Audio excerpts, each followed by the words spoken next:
हर प्यारे विद्यार्थियों, मैं अनुराग Jhanwar, assistant professor EFM subject से आपका पुनः इस एजुकेशनल वीडियो में स्वागत करता हूं।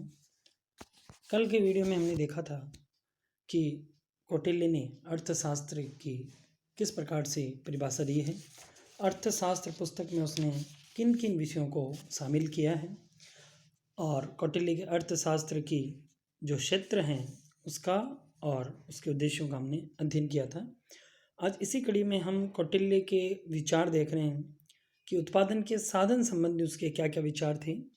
उसमें हम पहला ले रहे हैं भूमि तथा कृषि संबंधी कौटिल्य का विचार।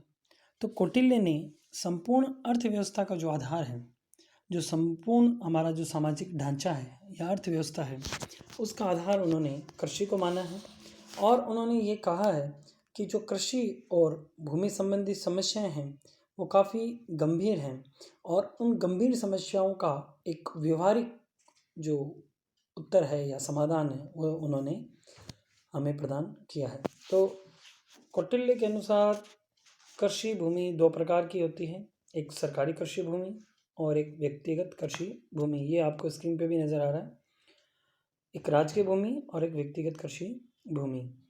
तो जो राजकीय भूमि है उसके अनुसार, जो राजकीय भूमि है उसके अनुसार यहाँ पे चाणक्य के अनुसार जो राजकीय भूमि है उस पर श्रमिक, दास तथा बंदियों से कार्य करवाकर कृषि का कार्य करवाया जाता था उनसे, और उन पे निगरानी रखने के लिए एक कृषि अधीक्षक था जिसको उस समय सीधा अध्यक्ष कहते थे। राजकीय भूमि में जब ये दास बंदी कार्य कर रहे होते हैं तो अगर ये जो कृषि का कार्य कर रहे हैं उस कृषि कार्य के लिए जो आवश्यक बीज, जो आवश्यक मशीनरी या आप यूँ कह सकते हैं जो उपकरण हैं, बेल हैं, अगर वो उन खुद के हों, उन श्रमिकों के खुद के हों, तो उनका जो उत्पादन है, जो फसल है, उसका 1/2 भाग उनको दिया जाता था तथा 1/2 भाग राज्य सरकार या सरकारें अपने पास रख लेती थी, उस राज्य की सरकार। अगर वही कार्य श्रमिक और दास बिना किसी उपकरण के, बिना किसी बीज के, बिना किसी बेल के खुद के द्वारा लगाए हुए, मतलब बीज, बेल, उपकरण की सुविधा अगर राज्य सरकार द्वारा दी जाती थी तो राज्य सरकार उनको फसल में से केवल 1/4 भाग उनको उनके पारिश्रमिक के रूप में देती थी। तो मतलब अगर राज्य की भूमि में अगर कोई श्रमिक, दास, बंदी कार्य कर रहा है और उससे संबंधित जो सामग्री है, बीज है, बेल है, वो अपने खुद के लेवल से लगा रहा है तो उसको 1/2 भाग दिया जाता। अगर ये उपकरण सामग्री सरकार के द्वारा दी जाती है तब उसको जो फसल का हिस्सा है वो 1/4 भाग दिया जाता था। निजी कृषि फार्म या व्यक्तिगत कृषि फार्म में कृषक को या निजी व्यक्ति को अपनी उपज का 1/6 भाग भू राजस्व के रूप में सरकार को देना पड़ता था। इसके अंतर्गत अगर ये भूमि ऐसी है जिसे राजा ने दान के रूप में किसी व्यक्ति को दी गई है तो फिर उन पे किसी भी प्रकार का कर नहीं लगता था। कृषि उत्पादन बढ़ाने पे चाणक्य ने हमेशा जोर दिया है। उनके अनुसार कृषि उत्पादन बढ़ाने के लिए हम निम्न उपाय को अपनाना चाहिए या निम्न उपाय का उन्होंने वर्णन किया। उसमें पहला है सिंचाई की सुविधा का विस्तार करना चाहिए, तालाब, कुओं, नहरों आदि की व्यवस्था होनी चाहिए। कृषि भूमि का विस्तार हो, उसके लिए हमको जो ऊसर भूमि है उसको साफ किया जाए, जो जंगली भूमि है उसको साफ किया जाए ताकि खेती योग्य भूमि उपलब्ध हो। और जो लास्ट है वो है जनपदों की स्थापना, कि जो भूमि खाली की है वहाँ पे आप जनपदों की स्थापना करें ताकि उस भूमि को उपयोग लाया जा सके। अगर मनुष्य वहाँ रहेंगे तभी उस भूमि का वो प्रयोग कर पाएंगे। अब हम आगे देखते हैं कि पशुपालन संबंधी चाणक्य ने क्या उपाय बताए। तो पशुपालन संबंधी इनके विचार हैं कि पशुपालन करना चाहिए, निजी व्यक्तियों को भी करना चाहिए और सरकार को अपने स्तर पे भी करना चाहिए।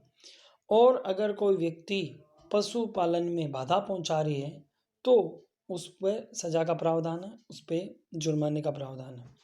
और उन्होंने अलग अलग प्रकार की जो पशु नस्लें हैं उनका भी वर्णन किया है। अब हम देखते हैं उनके उद्योग संबंधित विचार। देखिए, चाणक्य ने हमेशा इस चीज़ पे बल दिया है कि जितना राज्य आत्मनिर्भर होगा, जितनी आवश्यकताएं वो अपने खुद के संसाधनों से पूरी कर पाएगा, उतना ही वो राज्य सुदृढ़ व मजबूत होगा और दूसरे राज्यों को भी वो अपने उत्पादों को बेच पाएगा, जिससे कि उसके संसाधनों में विस्तार होगा और उसकी जो वैल्यू है, जो उसकी क्षमता है, उसमें विस्तार हो पाएगा। तो अब हम देखते हैं उद्योग संबंधित विचार। तो कौटिल्य ने अपने ग्रंथ में निजी तथा राष्ट्रीय उद्योगों का उल्लेख किया है। उसकी जो आर्थिक नीति थी उसमें 3 बातों पर अधिक जोर था। पहला था अधिकतम उत्पादन, अधिकतम राज्य आय तथा अधिकतम जनहित। देखिए, मैंने भी आपको बताया है, मैं वापस इसको एक्सप्लेन कर रहा हूँ। अगर प्रोडक्शन अधिक होगा, अगर उत्पादन अधिक होगा, तो उससे होने वाली जो आय है, जो जनता को आय है, जो उत्पादकों को आय है, तथा उस पर जो कर लगता है, उसके कारण से जो राज्य की आय है वो ज़्यादा होगी। और जब राज्य की आय ज़्यादा होगी, वहाँ की जनता की आय ज़्यादा होगी, तो उनकी जो खर्च करने की क्षमता है वो भी बढ़ेगी, राज्य के पास भी संसाधन बढ़ेंगे। और चूंकि किसी भी राज्य का प्रमुख उद्देश्य वहाँ की जनहित के कार्य करना होता है, तो उत्पादन अधिकतम होगा तो अधिकतम आय होगी, और अधिकतम आय होने के कारण से जो जनहित होगा, जो जनता के कार्य होंगे, वो भी अधिकतम होंगे। अब कौटिल्य ने अपने उद्योगों को 2 भागों में, अपनी पुस्तक में उद्योगों को 2 भागों में बांटा है, एक बड़े उद्योग और एक छोटे उद्योग। बड़े उद्योगों के अंतर्गत इन्होंने खान, सागर खनिज तथा नमक उद्योग को लिया है। और इन बड़े उद्योगों में नियंत्रण के लिए, इन पे जो उत्पादन होता है उनके नियंत्रण पर अधिक जोर दिया है। और इन्होंने एक बात कही है कि जिस खान में अधिक श्रम लगता हो, जिनमें बहुत अधिक व्यवस्थाएं करनी पड़ती हो, उसके एक भाग को एक निश्चित किराए पे हमको दे देना चाहिए, ताकि सरकार के वे कम हो, लेकिन उसका संचालन, उसका जो नियंत्रण है वो सरकार के हाथों में ही होने चाहिए। और कौटिल्य ने जो खाने हैं उन पे 3 प्रकार के स्वामित्व का जिक्र किया है। एक जो सरकार के द्वारा ही खोदी जाती हैं, दूसरा जो निजी लोगों के द्वारा जो पूर्णतया निजी होती है, और तीसरा जिसमें राज्य सरकार के साथ साथ, राज्य के साथ साथ व्यापारिक संस्था भी मिलकर उस खदान को खोदते हैं। मतलब जो आज का मॉडल देख रहे हैं, एक तो प्राइवेट है, एक गवर्नमेंट है और एक PPP है, जिसमें पब्लिक प्राइवेट पार्टनरशिप है। तो इन तीनों को ही उसमें शामिल किया जाता है। और सागर खनिजों में और नमक उद्योगों के बारे में कौटिल्य ने लिखा है कि सागर खनिजों पे जो नियंत्रण होगा वो खन्याध्यक्ष करेगा, और जो मूंगा है, शंख है, बहुमूल्य रत्न है, उन पे नियंत्रण करने वाला एक अलग व्यक्ति होगा। इन्होंने ये कहा है कि अगर कोई सोना चांदी है या बहुमूल्य धातु है, तो उस पर नियंत्रण स्वर्णाध्यक्ष रखेगा। और जो सूत तथा रस्सा के जो उद्योग हैं उन पे नियंत्रण सूत्राध्यक्ष ही रखेगा। और इन सब उद्योगों को इन्होंने छोटे उद्योगों या लघु उद्योगों पे शामिल किया है, जिसमें माप तोल का भी उद्योग शामिल है, जिसमें शराब जो उस समय मदिरा के नाम से जानी जाती थी वो उद्योग भी शामिल है। अब हम देखते हैं कौटिल्य ने श्रम संबंधी क्या विचार दिए। देखिए, कौटिल्य ने उस समय भी श्रमिकों को, जो कार्य श्रमिक करते हैं, उस कार्य को सम्मान दृष्टि से देखा था, उसका सम्मानजनक वर्णन किया है और ये कहा है कि श्रमिकों को सम्मान देना चाहिए। उन्होंने अपनी जो पुस्तक है अर्थशास्त्र में, उसमें श्रम संघों के बारे में चर्चा की है। उन्होंने जो रेम्युनरेशन है, जो पारिश्रमिक है, किस प्रकार से दिया जाए उसका उन्होंने वर्णन किया, उसके नियम बताए हैं। आकस्मिक अवकाश की सुविधा बताई है।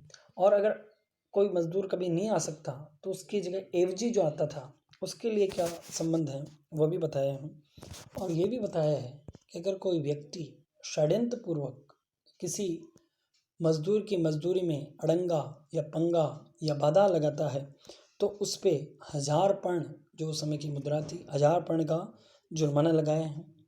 अनुकंपा नियुक्ति, अनुकंपा नियुक्ति का मतलब सेवा कार्य के दौरान अगर किसी श्रमिक की मृत्यु हो जाए तो उसकी जगह उसके किसी पारिवारिक सदस्य को नियुक्ति देना, तो अनुकंपा नियुक्ति का भी इन्होंने प्रावधान बताया है। स्त्री श्रमिक जो हैं उनको उनके अनुरूप कार्य जैसे कि सूत काटना, जैसे कि पशुपालन, इन संबंधी कार्यों में इनको लगाने का प्रावधान दिया गया है। और इनकी जो समस्याएं हैं उनको ध्यान में रखते हुए ही इनका जो वेतनमान है, इनकी जो वर्क फ्लेक्सिबिलिटी है वो बताई है। इन्होंने श्रमिक संघों की स्थापना के भी नियम बताए हैं, जिसमें इन्होंने बढ़ईगिरी संघ, खनन कामगार संघ, बुनकर संघ इत्यादि के बारे में बताया है। और आज की इस वीडियो में इतना ही। धन्यवाद।